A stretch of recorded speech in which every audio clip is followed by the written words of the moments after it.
spike a strike, scrap cap and trade, and unwind some wind turbines. Those are the first three priorities of Premier Doug Ford's progressive conservative government, which will deliver a speech from the throne on Thursday, ushering in a rare summer legislative session. Government House Leader Todd Smith speaks to reporters at Queen's Park on July 10, 2018. Smith was outlining the new progressive conservative administration's legislative priorities that will be detailed in Thursday's speech from the throne. Robert Benzie, Toronto Star. Government House Leader Todd Smith said the new administration would legislate an end to the lengthy strike at York University, remove Ontario from its environmental alliance with Quebec and California, and cancel a controversial wind project in Prince Edward County. There are areas of public interest that require urgent attention from our new government. The people of Ontario can't afford to wait, and they won't have to wait, he told reporters Tuesday at Queen's Park. Read more. Article continued below. For now, Ford government will not be firing Hydro One boss, selecting new speaker by secret ballot Wednesday. Smith said the legislature would sit for at least a couple of weeks in July after a speaker is elected Wednesday and fledgling government outlines its agenda the following day. These three priorities send a clear and serious message about what you can expect from a Doug Ford PC government. We're going to keep our promises, we are prepared to act, and we will always put the best interests of the people first, he said.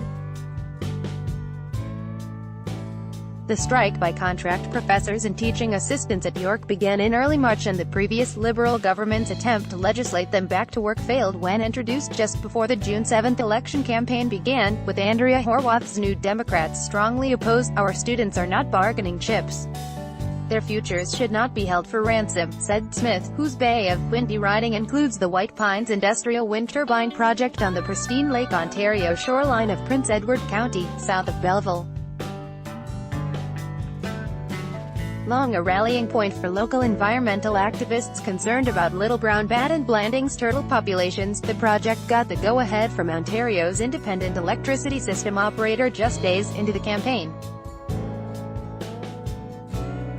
Article continued below. That was before the government had a chance to make any decisions on the project for the benefit of the people of Prince Edward County, Smith said, pledging the Tories would make sure local communities are better protected from having these kinds of projects imposed on them against their will. Officials with White Pines did not return calls or emails from the Star, but the company could reportedly receive up to $100 million in compensation for the cancellation of a project that began in 2009. Smith said the Tory administration would also formalize the end of its cap-and-trade environmental agreement with Quebec and California.